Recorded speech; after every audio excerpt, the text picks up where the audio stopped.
Dito muna tayo sa isang ulul.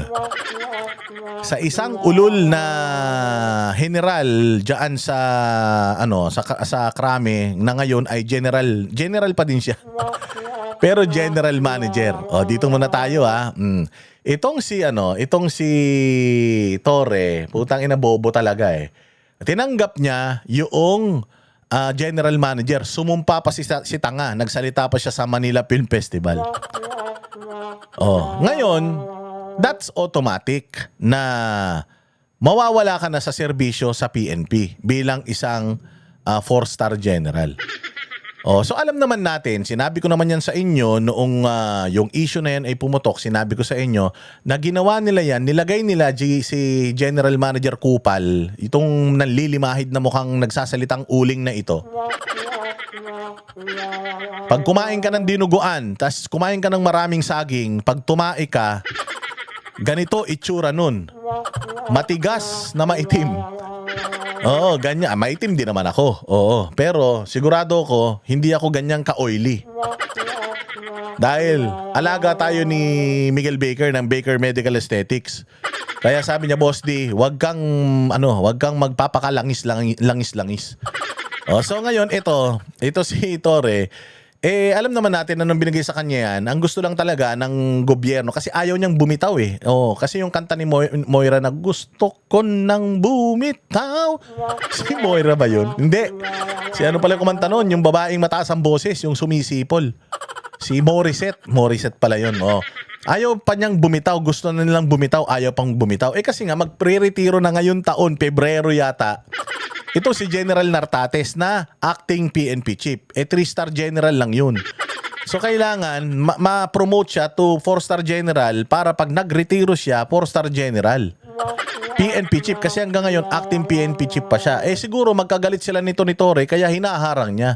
Tatanga-tanga, tinanggap niya, patay gutom sa kapangyarihan. Tinanggap niya yung general manager. So automatic, magre-retire na siya. Pero ayaw niya pa rin mag-retire. Ang kapal ng mukha mo. General Torre, sobrang kapal ng mukha mo. Bakit? Tangina, 2 sweldo mo. So sweldo ka na sa MMDA General Manager. Sumusweldo ka pa na 4-star general ka. Putang ina, suga pa yarn. Suga pa yarn. Oo. Putya, hindi pwede yun. Hindi pwedeng 2 posisyon mo. Putang ina nyo talaga. Puros kayo mga illegal eh. Para kang si Claire Castro eh. Conflict of interest yan. Anak ng tinapay si Claire Castro. Hayop na yan. Nag-spokesperson na tumatanggap na ng sweldo mula sa pagiging spokesperson. Nagva-vlog pa. Tumatanggap pa ng mga pakulay at sumusweldo pa sa kanyang pagva-vlog. Saan ka naman? Putang ina, mga sugapa sa pera talaga eh. So ngayon, ito, sobrang bopol nito ni Torre talaga. Hindi niya talaga alam. Alam naman niya kasi na siguro na pag wala na siya sa serbisyo, uulanin na siya ng napakaraming kaso. At sigurado, ia-abandon siya ng mga amo niya. Sabi ko nga sa'yo it's not too late, General Torre, para to get back at these people. Putang ina, matapos nilang ipagawa sa'yo lahat ng mga hindi kayang gawin ng matinong tao. Ikaw matino ka naman tao pero nagbaliw-baliwan ka, ginawa mo yan sa Kingdom of Jesus Christ, ginawa mo yan kay Pangulong Duterte, lahat ng kahayupan mo para lang sa kasiyahan nila dahil hindi nila kayang gawin yun. Alam naman kasi nila yung repercussions kapag ginawa yan eh. Dahil paglabag sa batas, lahat ng ginawa mo noong ikaw ay Region 11 Director at saka nang naging CIDG at saka naging PNP chief ka eh. Lahat ng ginawa mo puro illegal. Meron mga legal repercussions yan kapag ikaw ay wala na sa posisyon. Hindi nila kayang gawin yun. Kaya pinagawa sa'yo, naghanap sila ng tanga. Naghanap sila ng bobo na sabik sa karangyaan. Sabik sa sabik sa atensyon. Nagagawa nun para sa kanila. So you did everything. You went, sabi nga ginawa mo lahat. You did everything. Lahat ng mga pangit na pwedeng gawin ng isang tao kasing pangit mo, ginawa mo para sa kanila. Anong ginawa nila sa'yo? Putang inang yan, 80 days. 80 days ka lang naging PNP chief tapos floating ka na. Floating ka na. Tapos nung floating ka, hindi yung aso nila na si Nartates hindi ma-promote dahil nakaharang ka, nilagay ka diyan, ipinain sa iyan, patay gutom ka, gusto mo maging artista, yung MMFF, mga artista yan. So, tinanggap mo naman, sumumpa ka pa, tapos ngayon hindi ka pa nagre-resign bilang isang PNP, kaya ka tinanggal diyan sa PNP Kaya ka tinanggal sa PNP kasi hindi ka marunong sumunod. Gusto mo, ikaw din ang amo Gusto mo, pagkatapos ni Bongbong Marcos, ikaw na yung magaling Hindi pwede yun. So talagang matindi ang away nila ni Remulla. Oo, at ito na nga, putya yan. Yung nagkakagulo-gulo na sila. Ganito kagulo ang gobyerno natin. Kasimple-simple Kasimple-simple na turnover ng authority, hindi nila magawa. Ganyan sila kagulo. Paano nila ayusin yung problema ng Pilipinas? Ano sinasabi nito ni John Vic? Na wala nang problema sa PNP. Malinis na daw ang PNP. Wala nang ganito, wala nang ganyan. Ulul. Tangina, anong tawag mo dito? Hindi ba magulo yan? Magre-retire na yung acting PNP chief nyo, yung dating PNP chief, hindi pa nawawala. Labo-labo talaga kayo Oo, ito ay isang reflection kung gaano ka ulul ang mga nasa gobyerno natin. Pakinggan natin tong balitang to. Wala pa raw pinipirmahang optional retirement si dating PNP chief at ngayon MMDA General Manager Nicolas Torre III. Sinabi ni Nicolas Torre, wala pa siyang pinipirmahan. Therefore, sinasabi niya, pinabubulaanan niya yung press release nila na retired na siya. Tangina, retired na siya, di pa pala siya nagre-retire. Ano ba talaga? Tiyangina niyan, gulo-gulo ninyo. PNP lang Yung paglilipat-lipat lang ng kapangyarihan, hindi nyo maayos. Paano pa yung problema ng Pilipinas? Kaya sabi ko nga sa inyo, dapat mawala na kayong lahat dyan Pero giit ni DILG Secretary John Vic Remulla, bawal hawakan ng sabay ang magkaibang posisyon sa pamahalaan.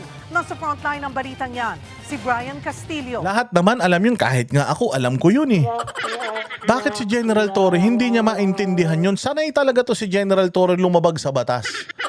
Talagang ito ang siguro nag-aral to ng police, criminology, major in law breaking. Oo. Lahat puro paglabag Paglabag doon sa karapatang pangtao sa KOJ siege. Labag sa karapatang pangtao doon sa pagkidnap kay Pangulong Duterte. Lahat puro paglabag. Ngayon, tumanggap ng ibang posisyon, ayaw pang umalis doon sa dating posisyon. Anak ng tinapay. Tapos gusto nyo maging senador yan? Tangina bobo, gusto nyo maging senador? Hindi mo alam yun na bawal kang humawak ng dalawang posisyon, tapos ang sweldo mo, parehas, sumusweldo ka rito, sumusweldo ka rin dito. Ano yan? Tangina, suga pa yarn. I'm going to clear it up with my organization. Wala kasi akong pinipirmahang application So, let's leave it at that muna. Hindi siya kailangan pirmahan. It's automatic. Ito naman, tatanga-tanga. With my organization, your new organization, your current organization is yung MMDA. PNP is your previous organization. So, hindi mo, organization, walang S. Hindi mo na kailangan pang i-confirm yun with them. It's automatic. The moment you accepted the general managership, dyan sa MMDA, wala na yun. Forfeited na yun or na yun, automatic. Tapos na yung pagsisilbi mo dun. You cannot serve two masters at the same time. Tanga. Bobo. Nanto. Tanda-tanda na, ingot pa. Putsang inang yan. Ganyan ang mga tao ni Marcos, kasing tanga niya. Sagot ni dating PNP Chief at ngayon MMDA General Manager na si Nicolas Torre III. Kasunod dito ng ulat na inaprubahan na ng National Police Commission o NAPOLCOM ang kanyang optional retirement bilang Police General. Dagdag pa ni Torre. Pag-uusap muna kami ng aking mga boss, titignan ko muna kung ano nangyari. Base sa General Orders mula sa NAPOLCOM na may petsang January 19. Alam mo, Torre, mangyayari dyan. Tatanggalin ka bilang sa PNP, tapos tatanggalin ka agad dyan. Wala ka pa sigurong isang buwan dyan sa general manager. Sabi ko sa iyo. Ina niyan, tina mo, tatanggalin ka rin dyan. Alam niya na Binababoy ka, General Torre. Tapos tanggol ka pa ng tanggol sa kanila para ka pang aso hanggang ngayon, para ka pa ring aso. Once na accepted na yung retirement mo dyan, putsangin na dyan sa MMDA, sisibaking ka rin dyan. Napaka-epal mo pa naman. Sisibaking ka rin dyan. Tapos, putang inang yan, retired general ka na lang, patay ka. Pag retired general ka na, wala ka ng connection, tang ina, yari ka. Tsangina. Excited na talaga ako sa mga mangyayari at sa mga kaso na ikakaso sa'yo. Paano mo lulusutan yan lahat. Oh, banas pa naman sa'yo si Remulla, si John Vic. Siyempre, pag banas sa'yo si John Vic, banas din sa'yo si Boying. Aso ni Boying, yung DOJ, o di yari ka ngayon. O tangina, yari ka talaga, General Torre, maniwala ka. Lalo kang mangingitim. In 2026, naging epektibo ang optional retirement ni Torre noong pang December 26. Ilang araw yan matapos i-anunsyo ng Malacanang na si Torre na ang General Manager ng MMDA. Bobo ka kasi Tinanggap mo. Sinabi ko sa iyo noon, wag mong tatanggapin yan, Torre. Patibong yan. Gusto lang nilang mawala ka sa landas ni Nartates para ma-promote na siya as full-fledged PNP chief dahil magre-retire na siya ng Pebrero. Oh, pucha, yari ka ngayon. Pero para kay Torre, hihintayin pa niya ang direktiba ni Pangulong Bongbong Marcos. Hindi naman daw kasi ito ang unang beses na nagtrabaho ang isang aktibong pulis sa ibang ahensya ng gobyerno. Hindi naman first time yan na ang isang pulis ay nagtrabaho sa ibang agencies Because Di ba pare-pareha silang walang mga walang mga utak, may mga kanya-kanya silang jurisprudence Oh, puta, may kanya-kanya silang mga history pinanghuhugutan na puro pambaliw. Hayop talaga tong mga to, ang gugulo ninyo. Dapat, alam niyo, tangina, dapat maglao na kayo sa Pilipinas. Magtayo na kayo doon sa South China Sea. Kunin na natin sa China yon. Sa atin yon. Magtayo kayo ng isla doon, Isla Tanga. Tapos magsama-sama kayo lahat doon. Utangin na, tapos tumakbo kayo doon na presidente nung isla na yon. Baka sakali, para mabawas-bawasan yung problema dito sa Pilipinas. it is upon the option of the President. Kinontra naman yan ni DILG Secretary John Vic Remulla. Hindi raw pwedeng hawakan ng sabay ang dalawang magkaibang posisyon mula pa sa magkaibang ahensya. He's wrong. Bawal yan. Sinong sinungaling? Si Torre o ikaw? O parehas kayo? Kasi sinungaling ka din Sinabi mo wala nang problema PNP. Ano to? Di ba problema yan? Ang ina niyan. Ito nga hindi nyo masolusyonan yung Ninja Cups pa. Sabi niya wala daw Ninja Cups, wala daw EJK, wala daw kidnap for ransom, wala na daw ganitong pulis, wala daw ganyan, malinis na daw organisasyon ng PNP. BFP na daw yung lilinisin niya. Anak ng tinapay. Pakasinungaling mo. Sinungaling si Torre. Sino ngayon ang paniniwalaan sa inyong dalawa? Parehas kayong ulul. Bawal yan.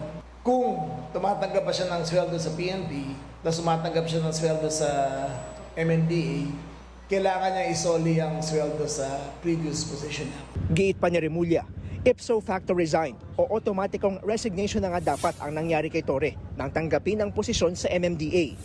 Ayon naman kay Palace Press Officer Claire Castro, tanggap na ni Torre na iiwan na niya ang kanyang 4 na estrella. Paano tanggap? Hindi nga niya tanggap. Putang ina, isa rin tong fake news Ganyan ka, tarantado tong mga nasa gobyerno Kakasabi lang ni Torre, hindi niya nga tanggap. Wala pa daw siyang pinipirmahan. Hindi pa daw siya retirado. Tapos sasabihin mo, tanggap na niya. Utang ina talaga to si Claire Castro. Kahit kailan talaga nasa talampakan talaga yung utak nito. Baka nasa ingrown pa. Bulok talagang mga utak nitong mga ito. Accepted po niya yun. Dahil po tinanggap niya po ang posisyon na ito, alam niya naman po kung ano po ang maaaring mangyari. A-assume lang kayo. Sinabi na nga nung tao hindi niya patanggap. In-assume nyo lang natanggap niya. Ba't hindi ba kasi kayo mag-usap-usap? Wala ba kayong GC? Hindi ba kayo pumunta kayo sa isa Jollibee, ipasarado nyo yung isang function area doon. Magkano naman yun? May libre pa yung mga Chicken Joy. Tsaka mga spaghetti. O, putang ina, kainin nyo lahat ng mga spaghetti na yan. Mag-usap-usap kayo para pare-parehas yung mga sinasabi nyo. Sinasabi ni Torre, hindi pa siya retirado. Sasabihin ni Castro, retirado na. Tanggap na daw niya. Hindi pa nga tanggap. Kanino ba kami maniniwala? Puro kayo sinungaling. Sinungaling si Torre, sinungaling si Remulla. Putang ina, sinungaling. Mas sinungaling pa to si Claire Castro. Anak ng tinapay naman talaga Sus, Diyos mio. Harin daw ni Torre ang kanyang full benefits bilang 4-star general batay sa approved optional retirement ng NAPOLCOM. Sabi naman ni Remulla, welcome si Torre sa donning of rank ni Police Lieutenant General.